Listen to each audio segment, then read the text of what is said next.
ತ್ರಿವೇಣಿಂ ಮಾಧವಂ ಸೋಮಂ ಭರದ್ವಾಂಜಂಚ ವಾಸುಕೀಂ ವಂದೇ ಅಕ್ಷಯವಟಂ ಶೇಷಂ ಪ್ರಯಾಗಂ ತೀರ್ಥನಾಯಕಂ ವಿಶ್ವೇಶಂ ಮಾಧವಂ ದುಂಡಿಂ ದಂಡಪಾಣಿಂಚ ಭೈರವಂ ವಂದೇ ಕಾಶೀಂ ಗುಹಾಂ ಗಂಗಾಂ ಭವಾನೀಂ ಮಣಿಕರ್ಣಿಕಾಂ.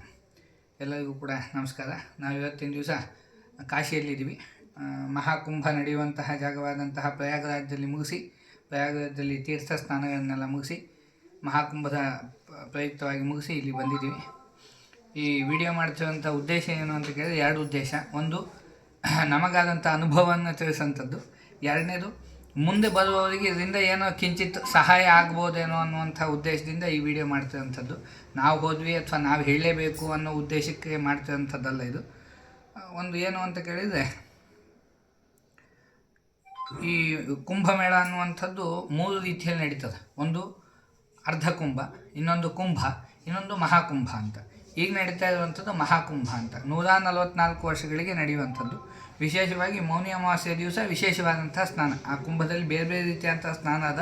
ಅದರಲ್ಲಿ ವಿಶೇಷವಾಗಿ ಗುರು ಮತ್ತು ರವಿ ಮತ್ತು ಚಂದ್ರರು ಒಂದೇ ರಾಶಿಯಲ್ಲಿರುವಂತಹ ಕುಂಭ, ಅರ್ಧ ಕುಂಭ, ಮಹಾಕುಂಭ ಅಂತ ಮೂರು ರೀತಿಯಾದಂಥ ವಿಧಗಳಾಗ್ತದೆ. ಇಲ್ಲಿ ವಿಶೇಷ ಏನು ಅಂತ ಕೇಳಿದರೆ, ಈ ಕುಂಭಮೇಳ ಅನ್ನೋದು ಏನು ಅಂತ ಕೇಳಿದರೆ, ಈ ರಾಕ್ಷಸರು ಮತ್ತು ದೇವತೆಗಳೆಲ್ಲ ಸಮುದ್ರ ಮಂಥನವನ್ನು ಮಾಡಿದಾಗ ಅಲ್ಲಿ ಏನಾಯ್ತಂದ್ರೆ ಅಮೃತೋದ್ಭವ ಆಯಿತು ಅಂತ. ಅಮೃತ ಎದಲ್ಲಿ ಬಂತು ಅಂತ ಕೇಳಿದರೆ ಕುಂಭದಲ್ಲಿ ಬಂತು ಅಂತ. ಆ ಕುಂಭವನ್ನ ಇಂದ್ರನ ಮಗನ ಅಂತ ಜಯಂತ ಏನು ಮಾಡ್ತಾನೆ ಅಂದರೆ, ಅದು ರಾಕ್ಷಸರ ಪಾಲಾಗಬಾರ್ದು ಅನ್ನೋ ಉದ್ದೇಶಕ್ಕೋಸ್ಕರ ಅದನ್ನು ಹಿಡಿದು ಏನು ಮಾಡ್ತಾನೆ ಅಂದರೆ ದೇವತೆಗಳಿಗೆ ಅದನ್ನ ಹಿಡ್ಕೊಂಡು ದೇವತೆಗಳಿರುವಂಥ ಜಾಗಕ್ಕೆ ಓಡ್ತಾನೆ. ಆ ಓಡಿದಾಗ ಏನಾಗ್ತದೆ ಅಂದರೆ, ಅದು 4 ಕಡೆ ಬೀಳ್ತದೆ. ಆ 4 ಕಡೆ ಬಿದ್ದಂಥ ಜಾಗದಲ್ಲಿ ಏನಾಗ್ತದೆ ಅಂದರೆ ಅಮೃತೋದ್ಭವ ಆಗ್ತದೆ. ಹಾಗಾಗಿ ಆ 4 ಜಾಗಗಳು ಯಾವ್ಯಾವು ಅಂತ ಕೇಳಿದರೆ, ಒಂದು ಹರಿದ್ವಾರ, ಇನ್ನೊಂದು ಉಜ್ಜಯಿನಿ, ಇನ್ನೊಂದು ನಾಸಿಕ್, ಇನ್ನೊಂದು ಪ್ರಯಾಗರಾಜ ಅಂತ. ಈ ಮಹಾಕುಂಭ ನಡೆಯುವಂಥದ್ದು ಎಲ್ಲಿ ಅಂದರೆ ಪ್ರಯಾಗರಾಜದಲ್ಲಿ ಮಾತ್ರ. ಇನ್ನು ಉಳುಕಿ ಕಡೆ ಏನು ಅಂದರೆ ಅರ್ಧ ಕುಂಭ ಮತ್ತು ಕುಂಭಮೇಳಗಳೇ ನಡೀತದೆ. ಇಲ್ಲಿ ವಿಶೇಷ ಏನು ಅಂತ ಕೇಳಿದರೆ, ಈ ಶಂಕರಾಚಾರ್ಯರಿಂದ ಅನುಜ್ಞೆ ಆದಂತಹ ಶಾಸ್ತ್ರ ಮತ್ತು ಶಸ್ತ್ರವನ್ನು ಹಿಡಿದಿರುವಂತಹ ಹಿಂದೂ ಧರ್ಮದ ಈ ನಾಗಸಾಧುಗಳು ಏನು ಮಾಡ್ತಾರೆ ಅಂತ ಕೇಳಿದರೆ, ಅಲ್ಲಿ ವಿಶೇಷವಾಗಿ ಸ್ನಾನಕ್ಕೆ ಅಘೋರಿಗಳು, ನಾಗಸಾಧುಗಳು ಅವರು ವಿಶೇಷವಾಗಿ ಈ ಕುಂಭಮೇಳದಲ್ಲಿ ಅನುಷ್ಠಾನಕ್ಕೋಸ್ಕರ ಅಲ್ಲಿ ಬರ್ತಾರೆ. ಮತ್ತು ಹೆಚ್ಚಿನಂತಹ ಎಲ್ಲ ದೀಕ್ಷೆ ಪಡೆದಂತಹ ಎಲ್ಲ ನಾಗಸಾಧುಗಳು ಕೂಡ ಅಲ್ಲಿ ಏನು ಮಾಡ್ತಾರೆ ಅಂದರೆ ಕುಂಭಮೇಳದಲ್ಲಿದ್ದು ಆ ಸ್ನಾನಾದಿಗಳನ್ನು, ಶಾಹಿ ಸ್ನಾನಗಳನ್ನೆಲ್ಲ ಮಾಡ್ತಾರೆ. ತಮ್ಮ ಆಯುಧಗಳನ್ನೆಲ್ಲ ಹಿಡಿದು ಸ್ನಾನಾದಿಗಳನ್ನೆಲ್ಲ ಮಾಡ್ತಾರೆ. ಮತ್ತು ವಿಶೇಷವಾಗಿ ಈ ಸಮಯದಲ್ಲಿ ಅವರ ಅಖಾಡಕ್ಕೆ ಬರುವಂತಹ ಒಟ್ಟು 13 ಅಖಾಡಗಳಿದ್ದವು. 13ರಲ್ಲಿ ವೈಷ್ಣವ ಅಖಾಡಗಳು ಬೇರೆ ಮತ್ತು ಶೈವ ಅಖಾಡಗಳು ಬೇರೆ ಬೇರೆ ಅಖಾಡಗಳಿದ್ದವು. ಆ ಅಖಾಡದಲ್ಲಿ ಹೊಸದಾಗಿ ಬರುವಂತಹ ಮನುಷ್ಯರಿಗೆ ಅವರಿಗೆ ದೀಕ್ಷೆಗಳನ್ನೆಲ್ಲ ಕೊಡುವಂಥದ್ದು ಈ ಸಮಯದಲ್ಲಿ ಮಾಡ್ತಾರೆ. ಹಾಗಾಗಿ ಬಹಳ ಅದ್ಭುತವಾದಂಥ ಆ ತೀರ್ಥೋದ್ಭವ, ಅಮೃತ ಬಿದ್ದಂತಹ 4 ಕ್ಷೇತ್ರಗಳಲ್ಲಿ ಏನಾಗ್ತದೆ ಅಂತ ಕೇಳಿದರೆ ಈ ಕುಂಭಮೇಳ ನಡೀತದೆ. ಇದರಲ್ಲಿ ಸ್ನಾನ ಮಾಡಿದಾಗ ಏನಾಗ್ತದೆ ಅಂತ ಕೇಳಿದರೆ, ಶಾಸ್ತ್ರ ಹೇಳ್ತದೆ ಏನಂತ ಅಂತ ಕೇಳಿದರೆ, ಈ ಸ್ನಾನ ಮಾಡಿದಾಗ ಇರುವಂತಹ ದಶಪೂರ್ವೇಶಾಂ ದಶಪರೇಶಾಂ, ಹಿಂದಿನ 10 ಜನ್ಮದ ಎಲ್ಲ ರೀತಿಯಂಥ ದೋಷಗಳು ಮುಕ್ತವಾಗ್ತದೆ ಅಂತ ಹೇಳ್ತಾರೆ. ಅದಕ್ಕೋಸ್ಕರ ಈ ಅಮೃತ ಸ್ನಾನ ಮಾಡುವಂಥದ್ದು ಬಹಳ ವಿಶೇಷ. ಮತ್ತು ಹಿಂದೂಗಳಿಗೆ ಇದು ಬಹಳ ಪರಮ ಪವಿತ್ರವಾದಂತಹ ಒಂದು ಆಚರಣೆ. ಹಿಂದೂ 144ಕ್ಕೆ ಈ ಮಹಾಕುಂಭ ಅನ್ನುವಂಥದ್ದು 144 ವರ್ಷಕ್ಕೆ ಒಂದು ಸಲ ಬರುವಂಥದ್ದು. ಹಾಗಾಗಿ ಅದು ಲೆಕ್ಕ. ನಾವು ಮೊನ್ನೆ ಸಾಧುಗಳನ್ನು ಕೇಳಿದ್ವಿ, ನಿಮಗೆಲ್ಲ ಕೆಲವೊಬ್ಬರೆಲ್ಲ ಹೆಂಗೆ ಅಂದರೆ ಭಾಳ ಮಾಡ್ರನ್ ಆಗಿದ್ದಾರೆ, ಐಫೋನ್ ಎಲ್ಲ ಇಟ್ಕೊಂಡು ಭಾಳ ಎಲ್ಲ ರೀತಿಯಂಥ ಸುವಿಧ, ಎಲ್ಲ ರೀತಿಯಂತಹ ಸೌಲಭ್ಯಗಳನ್ನು ಇಟ್ಕೊಂಡಿದ್ದರು ಇದ್ದಾರೆ. ಏನೂ ಇಲ್ಲದೆ ಇರೋಂಥದ್ದು ಇದ್ದಾರೆ. ಅವ್ರನ್ನ ನಾವು ಮಾತಾಡಿ ನಿಮಗೆ ಕುಂಭಮೇಳ ಆಗೋದು ಹೆಂಗೆ ಗೊತ್ತಾಗುತ್ತೆ ಏನು, ಅವರೆಲ್ಲ ಕಾಡಿನಲ್ಲಿ ಇರ್ತಾರೆ. ಋಷಿಕೇಶ, ಹರಿದ್ವಾರ, ಅಲ್ಲೆಲ್ಲ ಬೇರೆ ಬೇರೆ ರೀತಿಯಂಥ ಕಾಡೊಳಗೆ ಗೆಡ್ಡೆ ಗೆಣಸುಗಳನ್ನು ತಿನ್ಕೊಂಡು ಏನು ಸಿಗ್ತದೋ ಅಂತ ತಿನ್ಕೊಂಡು ಲೋಕ ಕಲ್ಯಾಣಾರ್ಥಕ್ಕೋಸ್ಕರ ಸಾಧನೆ, ಅಣಿಮ ಲಗಿಮ ಎಲ್ಲ ರೀತಿಯಂಥ ಸಾಧನೆಗಳನ್ನೆಲ್ಲ ಮಾಡ್ಕೊಂಡು ಇರ್ತಾರೆ. ಅವ್ನು ಕೇಳಿದ್ವಿ ನಾವು, ನಿಮಗೆ ಕುಂಭಮೇಳ ಆಗೋದು ಹೆಂಗೆ ಗೊತ್ತಾಗ್ತದೆ? ಅವ್ರಿಗೆ ಯಾವುದೇ ರೀತಿಯಂಥ ಮೆಸೇಜ್ ಹೋಗಲ್ಲ, ಸೋಷಿಯಲ್ ಮೀಡಿಯಾ ಎಲ್ಲ ಏನಿಲ್ಲ. ಅವ್ರು ಹೇಳಿದ್ರು, ಈಶ್ವರ ಹಮ್ಕೋ ಬೋಲ್ ದೇತಾಯ ಅಂತ. ಅಂದರೆ ಈಶ್ವರನೇ, ಪರಮೇಶ್ವರನೇ ನಮಗೆ ಪ್ರೇರಣೆ ಮಾಡ್ತಾನೆ. ಅವ್ನು ಪ್ರೇರಣೆ ಮಾಡಿದಾಗ ನಾವು ಅಲ್ಲಿಂದ ಹೊರಟು ಬಂದುಬಿಡ್ತೀವಿ. ಅವಾಗ ಇಲ್ಲಿ ಕುಂಭ ಆಗ್ತದೆ ಅಂತ. ಹಾಗಾಗಿ ಒಳ್ಳೊಳ್ಳೆ ರೀತಿಯಂಥ ಸಾಧುಗಳು, ಒಳ್ಳೊಳ್ಳೆ ರೀತಿಯಂಥ ಅದ್ಭುತವಾದಂಥ ವ್ಯಕ್ತಿಗಳು ಅಲ್ಲಿ ಸಿಗ್ತಾರೆ. ಏನು ಅಂತ ಕೇಳಿದರೆ, ಈ ನಾಗಸಾಧುಗಳಲ್ಲಿ ಬೇರೆ ಬೇರೆ ರೀತಿಯಂಥ ಹಠಯೋಗಗಳನ್ನು ಹೆಚ್ಚಾಗಿ ಮಾಡ್ತಾರೆ. ಏಕಾತ್ ಬಾಬಾ ಅಂತ, ಅಂದರೆ ಒಂದು ಕೈನ ಮೇಲೆ ಎತ್ಕೊಂಡಿರೋಂಥದ್ದು. ಅವರು ಸಾಯೋದಂಗನ ಕೂಡ ಏನು ಮಾಡಲ್ಲ ಅಂತ ಕೇಳಿದ್ರೆ ಕೈ ಕೆಳಗೆ ಇಳಿಸೋದೇ ಇಲ್ಲ ಅಂತ. ಖಡೆ ಬಾಬಾ ಅಂತ ಒಬ್ಬರು, ಅವರು 12 ವರ್ಷದಿಂದ ನಿಂತೇ ಇದ್ದಾರೆ, ಕೂತೇ ಇಲ್ಲ. ಅವ್ರ ಮಲಮೂತ್ರ ವಿಸರ್ಜನೆಗಳನ್ನು ಕೂಡ ನಿಂತೇ ಮಾಡ್ತಾರೆ. ಇನ್ನೊಂದು ಲೇಟೆ ಹೋಯ ಬಾಬಾ ಅಂತ ಇನ್ನೊಬ್ರು ಇದ್ದಾರೆ, ಅವ್ರು ಮಲಗದಲ್ಲಿ ಎದ್ದೇ ಇಲ್ಲ. ಹಾಗಾಗಿ ಈ ಬೇರೆ ಬೇರೆ ರೀತಿಯಂತಹ ಭಾಳ ಹಠಯೋಗದಿಂದ ಸಾಧನೆ ಮಾಡಿರುವಂಥ ಸಾಧುಗಳೆಲ್ಲ ಸಿಗ್ತಾರೆ. ಬೇರೆ ಬೇರೆ ರೀತಿಯಂತಹ ಸಾಧುಗಳು ಸಿಗ್ತದೆ. ಅವ್ರನ್ನೆಲ್ಲ ಏನು ಮಾಡ್ಬೋದು ಅಂತ ಕೇಳಿದ್ರೆ ನಾವು ದರ್ಶನ ಮಾಡ್ಬೋದು.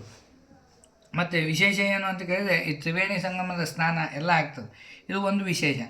ಇನ್ನೊಂದು ಏನು ಅಂತ ಕೇಳಿದರೆ ಈ ತೀರ್ಥಯಾತ್ರೆಗಳನ್ನು ಮಾಡೋದ್ರಿಂದ ಈ ಬೇಕಾದಂಥ ಪುಣ್ಯಗಳೆಲ್ಲ ಏನಾಗ್ತದೆ ಅಂದರೆ ಸಂಚಲನ ಆಗ್ತದೆ ಅಂತ, ಅದು ಒಂದು, ಇದು ಪುಣ್ಯದ್ದಾಯ್ತು. ಇನ್ನೊಂದು ಇದರಲ್ಲಿ ತೊಂದರೆ ಏನಾಗ್ತದೆ ಅಂತ ಕೇಳಿದರೆ ಕೆಲವೊಬ್ಬರೆಲ್ಲ ಏನು ಮಾಡ್ತಾ ಇದ್ದಾರೆ, ನಮ್ಮ ಸಹೋದ್ಯೋಗಿಗಳು ನಮ್ಮ ಜೊತೆಗಿರುವಂಥದ್ದು ಅಥವಾ ಬೇರೆ ಬೇರೆಲ್ಲ ಏನು ಮಾಡ್ತಾಯಿದ್ದಾರೆ ಅಂತ ಕೇಳಿದರೆ ಈ ನಮ್ಮ ಕರ್ನಾಟಕ ಭಾಗದಲ್ಲಿರುವಂಥವ್ರು ಏನು ಮಾಡ್ತಾಯಿದ್ದಾರೆ ಅಂದರೆ ಗಾಡಿ ತೊಗೊಂಡೆಲ್ಲ ಬರ್ತಾಯಿದ್ದಾರೆ.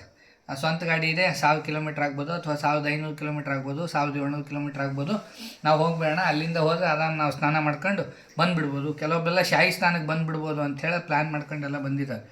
ನಾವು ಮೊನ್ನೆ ಹೋದಂಥ ಅನುಭವ ಏನು ಅಂತ ಕೇಳಿದರೆ, ನಮ್ಮ ಗಾಡಿನ ಕನಿಷ್ಠ ಏನಿಲ್ಲ ಅಂದರೆ 5 ಕಿಲೋಮೀಟ್ರ್ ಮುಂಚೆ ಏನು ಮಾಡಿದ್ರು ಅಂದರೆ ಪಾರ್ಕಿಂಗ್ ನಿಲ್ಲಿಸಿದ್ದು.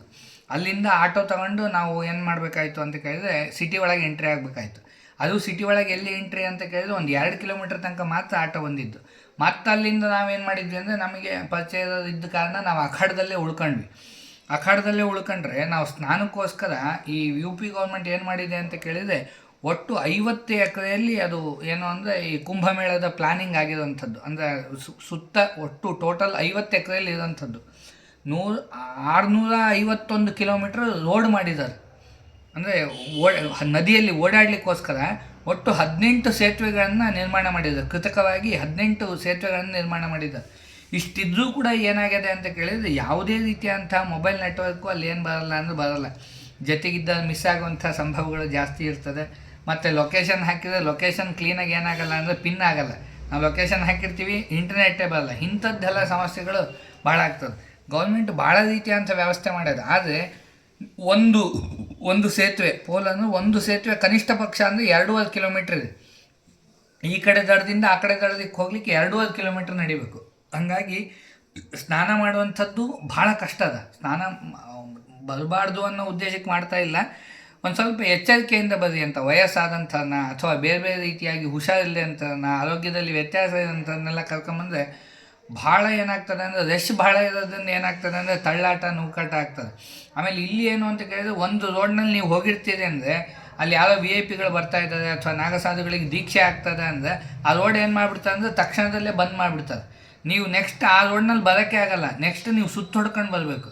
ನಿಮಗೆ ಗೊತ್ತಿದ್ದರೆ ಮಾತ್ರ, ಭಾಷೆ ಬಂದರೆ ಮಾತ್ರ ನೀವೇನು ಅಂದರೆ ವಾಪಸ್ ಸುತ್ತು ಹೊಡ್ಕೊಂಡು ಅದೇ ಜಾಗಕ್ಕೆ ಬರ್ಬೋದು. ಬಿಟ್ಟರೆ ಇಲ್ಲ ಅಂದರೆ ಆ ರೋಡ್ ಎಲ್ಲದ ಹೆಂಗೆ ಬಂದ್ವಿ ಅಂತ ಗೊತ್ತಾಗಲ್ಲ. ಎಲ್ಲ ಡೇರೆಗಳು, ಸೆಕ್ಟರ್ ನಂಬರು, ರೋಡು ಎಲ್ಲಿದ್ದೀವಿ ಅನ್ನೋದು ಕರೆಕ್ಟಾಗಿ ಗೊತ್ತಿದ್ದರೆ ಮಾತ್ರ ಏನು ಮಾಡ್ಬೋದು ಅಂದರೆ ನೀವು ಅದೇ ಲೊಕೇಶನ್ನಿಗೆ ಬರ್ಬೋದು. ಒಂದನೇದು. ಎರಡನೇದು, ಹೊರಗಡೆ ಯಾವುದೇ ರೀತಿಯಂಥ ಆಟೋ ವ್ಯವಸ್ಥೆಗಳೆಲ್ಲ ಇರೋಲ್ಲ, ಯಾಕಂದರೆ ಎಲ್ಲ ನಿಲ್ಲಿಸಿಬಿಟ್ಟಿರ್ತಾರೆ. ಹಾಗಾಗಿ ವಯಸ್ಸಾದಂಥದ್ದು ಅಥವಾ ನಡೆಯೋಕ್ಕೆ ಬರದೇ ಇರೋಂಥದ್ದು ಕರ್ಕೊಂಬಂದರೆ ಭಾಳ ಕಷ್ಟ ಆಗ್ತದೆ. ನೀವು ಬಂದರೂ ಕೂಡ ಕನಿಷ್ಠ ಪಕ್ಷ ನೀವು 15 ಕಿಲೋಮೀಟ್ರನ್ನು ನಡಿಲೇಬೇಕಾಗ್ತದೆ. ಈ ಶಾಹಿ ಸ್ನಾನಕ್ಕೆ ಬಂದರೆ ನಿಮಗೆ ಪಾರ್ಕಿಂಗ್ ಅಂತೇಳಿ ಅಲ್ಲೊಂದು ಟೋಲ್ ಬರ್ತದೆ. ಆ ಟೋಲ್ ಹತ್ರ ನಿಮ್ಗೆ ಗಾಡಿ ನಿಲ್ಲಿಸ್ಬಿಡ್ತಾರೆ. ಅಲ್ಲಿಂದ ನೀವು 15 ಕಿಲೋಮೀಟ್ರ್ ಕನಿಷ್ಠ ಪಕ್ಷ ನಡ್ಕೊಂಡು ಹೋಗ್ಬೇಕು. ಬೇರೆ ಯಾವುದೇ ವ್ಯವಸ್ಥೆ ಇಲ್ಲ. ನಿಮಗೆ ಡೇರೆ ಒಳಗೆ ಯಾವ್ದಾರ ನಾಗಸಾಧುಗಳು ಗೊತ್ತಿದ್ದರೆ ಅಥವಾ ಮಹಾಂತ ಯಾರು ಗೊತ್ತಿದ್ದರೆ ಅಥವಾ ವಿಶ್ವ ಹಿಂದೂ ಪರಿಷತ್ನಿಂದ ಒಳ್ಳೊಳ್ಳೆ ರೀತಿಯಂಥ ವ್ಯವಸ್ಥೆಗಳನ್ನೆಲ್ಲ ಮಾಡಿದ್ದಾರೆ. ಅಲ್ಲಿ ನಿಮಗೆ ಏನಾದರೂ ಯಾರೋ ಪರಿಚಯ ಇದ್ದು ಅಲ್ಲಿ ವ್ಯವಸ್ಥೆ ಆಗುತ್ತೆ ಅಂದರೆ ಮಾತ್ರ ನೀವೇನು ಮಾಡ್ಬೋದು ಅಂತ ಕೇಳಿದ್ರೆ ಇಲ್ಲಿ ಬರ್ಬೋದು. ಇಲ್ಲ ನಾವು ಫ್ಲೈಟಿಗೆ ಬಂದು ಅಲ್ಲಿಂದ ಕಾಲ್ ಮಾಡ್ಕೊಂಡು ಹೋಗ್ಬಿಡ್ತೀವಿ, ಸ್ನಾನ ಮಾಡ್ಕೊಂಡು ಮತ್ತೆ ವಾಪಸ್ ಬಂದು ಫ್ಲೈಟ್ ಹತ್ಬಿಡ್ತೀವಿ ಅಂದರೆ ಅದೆಲ್ಲ ಒಂದು ದಿವ್ಸಕ್ಕಾಗಂಥ ಮಾತಲ್ಲ.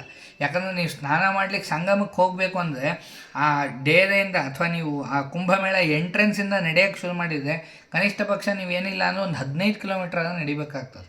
ಹಾಗಾಗಿ ನಡೆದು ಸ್ನಾನ ಮಾಡಿ ಮತ್ತು ವಾಪಸ್ 15 ಕಿಲೋಮೀಟ್ರ್ ಬಂದು ನೀವು ಆಟೋ ಹಿಡ್ಕೊಂಡು ಅಲ್ಲಿಂದ ಟ್ರೈನಿಗೋ ಅಥವಾ ಬಸ್ಸಿಗೋ ಅಥವಾ ಫ್ಲೈಟಿಗೋ ವಾಪಸ್ ಬರುವಂಥ ವ್ಯವಸ್ಥೆಗಳೆಲ್ಲ ಇರ್ತವೆ. ಹಾಗಾಗಿ ಪರಿಸ್ಥಿತಿ, ಆಮೇಲೆ ಇಲ್ಲಿ ವಾತಾವರಣ ಹೆಂಗದ ಅಂದರೆ ಒಂದೇ ಸರಿಗೆ ಥಂಡಿ ಮೈನಸ್ ಬಂದುಬಿಡ್ತದೆ, ಒಂದೇ ಸರಿಗೆ ಬಿಸಿಲು ಜಾಸ್ತಿ ಆಗಿಬಿಡ್ತದೆ. ಹೀಗೆಲ್ಲ ವ್ಯವಸ್ಥೆ ಅದ. ಹಾಗಾಗಿ ಭಾಳ ಅಂದರೆ ಗಟ್ಟಿ ಇರುವಂಥ ವ್ಯಕ್ತಿಗಳು ಮಾನಸಿಕವಾಗಿ ಮತ್ತು ದೈಹಿಕವಾಗಿ ಗಟ್ಟಿ ಇರುವಂಥದ್ದು ಮಾತ್ರ ಇಲ್ಲಿಗೆ ಬರೋಕ್ಕೆ ಪ್ರಯತ್ನ ಮಾಡಿರಿ. ಮತ್ತು ವಯಸ್ಸಾದಂಥನ್ನ ಅಥವಾ ಕಾರ್ನಲ್ಲಿ ಬಂದು ನಾನು ಅಲ್ಲಿಗೆ ಹೋಗ್ಬಿಡ್ತೀನಿ, ನಂಗೆ ಅವ್ರ ಪರಿಚಯ ಇದ್ದಾರೆ ಇವ್ರ ಪರಿಚಯ ಇದ್ದಾರೆ ಅಂದರೆ ಅವೆಲ್ಲ ಏನಾಗಲ್ಲ ಅಂದರೆ ಇಲ್ಲಿ ಕೆಲಸಕ್ಕೆ ಬರಲ್ಲ. ಯಾಕಂದರೆ ಪರಿಚಯ ಯಾರಿಗೂ ಫೋನ್ ಹತ್ತಲ್ಲ, ಒಂದನೇದು. ಎರಡನೇದು, ಈಗ ಒಂದು ನಾವು ಜೂನಾ ಅಖಾಡದಲ್ಲಿ ಇದ್ದೀವಿ ಅಂತ ಅಂದರೆ ಆ ಜೂನಾ ಅಖಾಡನೇ ಕನಿಷ್ಠ ಏನಿಲ್ಲ ಅಂದರೆ 3ರಿಂದ 6 ಎಕರೆ ಒಳಗೆ ಏನಾಗಿದೆ ಅಂದರೆ ಹರಡದ.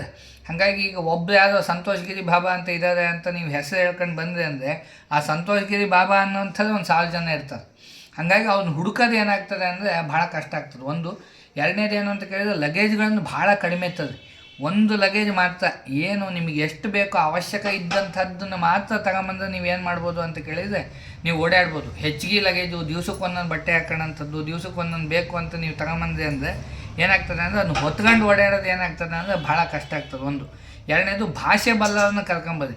ಯಾಕಂದರೆ ಭಾಷೆ ಇಲ್ಲ ಅಂದರೆ ಏನಾಗ್ತದೆ ಅಂತ ಕೇಳಿದರೆ ಇಲ್ಲಿ ಓಡಾಡೋದು ಭಾಳ ಕಷ್ಟ ಆಗ್ಬಿಡ್ತದೆ. ಹಾಗಾಗಿ ಭಾಷೆ ಬರೋಂಥದ್ದು ಮತ್ತು ಎಲ್ಲಿ ಊಟ ಮಾಡಬೇಕು, ಎಲ್ಲಿ ತಿಂಡಿ ತಿನ್ನಬೇಕು, ಹೇಗೆ ಹೋಗಬೇಕು, ಹೇಗೆ ಬರಬೇಕು ಅನ್ನೋದನ್ನ ನಿರ್ಧಾರ ಮೊದಲೇ ಮಾಡ್ಕೊಂಡು ಬರಬೇಕು. ಇಲ್ಲಾಂದ್ರೆ ಏನಾಗ್ತದೆ ಅಂದರೆ ಭಾಳ ಕಷ್ಟ ಆಗ್ಬಿಡ್ತದೆ ನಿಮಗೆ.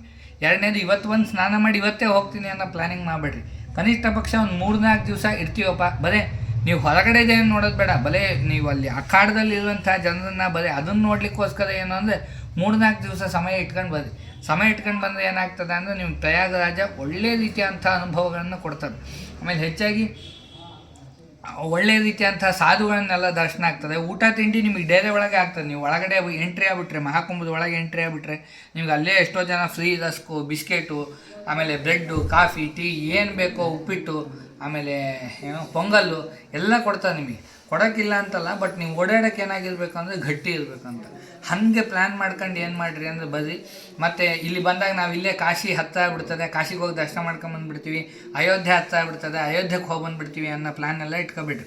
ಯಾಕಂದರೆ ಇವತ್ತಿನ ದಿವಸ ಈ ಕಾಶಿ ಒಳಗೆ ಏನಾಗಿದೆ ಅಂತ ಕೇಳಿದರೆ ಈ ಬಂಬೋಲೆ ಅಂಥೇಳಿ ಅದೆಲ್ಲ ನಡೀತದೆ. ಮಾಘ ಮಾಸದ ಉತ್ಸವಗಳು, ಮೇಳ ಅಂತ ನಮ್ಮ ಕಡೆ ಹೆಂಗೆ ಜಾತ್ರೆ ಅಂತ ನಡೀತದೋ ಹಂಗೆ ಮೇಳ ಅಂತ ಇಲ್ಲಿ ನಡೀತದೆ. ಈ ಕನಿಷ್ಠ ನೀವು ಇವಾಗ ಕ್ಯೂ ಹಚ್ಚಿದರೆ 8 ತಾಸಿಗೆ ಏನಾಗ್ತದೆ ಅಂದರೆ ದರ್ಶನ ಆಗ್ತದೆ. ಹಾಗಾಗಿ ಭಾರಿ ಜನ ಇದ್ದಾರೆ, ಭಾರಿ ಕಷ್ಟ ಅಂದರೆ ಭಾರಿ ಕಷ್ಟ. ಚಳಿಯಲ್ಲಿ ನಿಂತ್ಕೊಳಕ್ಕಾಗಲ್ಲ, ಅಷ್ಟು ಚಳಿ ಅದ. ಅಯೋಧ್ಯೆನೂ ಅಷ್ಟೇ ಸಿಕ್ಕಾಬಿಟ್ಟೆ ರಶ್ ಅದ. ಹಾಗಾಗಿ ನೀವು ಇಲ್ಲಿ ತನಕ ಅಷ್ಟೊಂದು ದುಡ್ಡು ಖರ್ಚು ಮಾಡ್ಕೊಂಬಂದು ನೀವು ದರ್ಶನ ಮಾಡಲಿಲ್ಲ ಅಂದರೆ ನಿಮಗೇನಾಗ್ತದೆ ಅಂದರೆ ಮನಸ್ಸಿಗೆ ತೊಂದರೆ ಆಗ್ತದೆ. ನೀವು ಟ್ರೈನ್ ಬುಕ್ ಮಾಡಿಬಿಟ್ಟಿರ್ತೀರಿ ಅಥವಾ ಫ್ಲೈಟ್ ಬುಕ್ ಮಾಡಿಬಿಟ್ಟಿರ್ತೀರಿ, ವಾಪಸ್ ಹೋಗಲೇಬೇಕಾಗಿರ್ತದೆ, ಕೆಲಸದ ಒತ್ತಡ ಇರ್ತದೆ. ಹಾಗಿದ್ದಾಗ ಏನಾಗ್ಬಿಡ್ತದೆ ಅಂದರೆ ಭಾಳ ಸಮಸ್ಯೆ ಆಗ್ತದೆ. ಅದಕ್ಕೋಸ್ಕರ ಯಾರೇ ಬರುವಂಥದ್ದು ಕೂಡ ನಮ್ಮದೇನು ಕಳಕಳಿ ವಿನಂತಿ ಅಂದರೆ ಹೆಚ್ಚಿನದಾಗಿ ವಯಸ್ಸಾದದನ್ನು ಅವಾಯ್ಡ್ ಮಾಡಿರಿ. ಯಾಕಂದರೆ ಥಂಡಿ ಭಾಳ ಅದ, ಹಂಗಾಗಿ ಭಾಳ ಕಷ್ಟ ಆಗ್ತದೆ. ಆಮೇಲೆ ಶಾಹಿ ಸ್ನಾನಕ್ಕೆ ಹೋಗ್ತೀನಿ ಅನ್ನೋದನ್ನ ದಯವಿಟ್ಟು ಯಾರು ನಿಗಡಿ ಮಾಡಿಬಿಡ್ರಿ. ಯಾಕಂದರೆ ಈ ಶಾಹಿ ಸ್ನಾನದಲ್ಲಿ ಏನಾಗ್ತದೆ ಅಂತ ಕೇಳಿದರೆ ಮೊದಲು ಅಖಾಡದವರಿಗೆಲ್ಲ ಏನಾಗ್ತದೆ ಅಂದರೆ ಸಮಯಗಳನ್ನು ಕೊಡ್ತದೆ. ಇಂತಿಂಥ ಅಖಾಡದಲ್ಲಿ ಇಷ್ಟಿಷ್ಟು ಗಂಟೆಗೆ ಸ್ನಾನಕ್ಕೆ ಬರಬೇಕು ಅಂತ. ಅವರೇ ಸಾವಿರಾರು ಜನ ಇರ್ತದೆ. ಅವರೆಲ್ಲ ಸ್ನಾನ ಆದಮೇಲೆ ನೀವು ಶಾಹಿ ಸ್ನಾನ ಮಾಡಿ ಆ ಸೆಕ್ಟ್ರಿಂದ ಹೊರಗೆ ಬರೋಕ್ಕೆ ಭಾಳ ಲೇಟ್ ಆಗಿಬಿಡ್ತದೆ. ಹಾಗಾಗಿ ಅದನ್ನೆಲ್ಲ ನೋಡ್ಕೊಂಡು ಪ್ಲ್ಯಾನ್ ಮಾಡಿರಿ ಅಂತ ಹೇಳ್ತಾ ಇದನ್ನು ನಿಮ್ಮ ಜಾನಕಾರಿಗೋಸ್ಕರ ಅಂದರೆ ನಿಮಗೆ ಬರೋರಿಗೆ ಅನುಕೂಲ ಆಗಲಿ ಅಂಥೇಳಿ ಮಾಡ್ತಾಯಿದ್ದೀವಿ. ಇದನ್ನು ಎಷ್ಟು ಬೇಕೋ ಅಷ್ಟು ಉಪಯೋಗಿಸ್ಕೊಂಡು ಬರೋರೆಲ್ಲ ಇದನ್ನು ಫಾಲೋ ಮಾಡಿರಿ ಅಂತ ಹೇಳ್ತಾ ಇದ್ದೀನಿ. ನಮಸ್ಕಾರ, ಧನ್ಯವಾದಗಳು.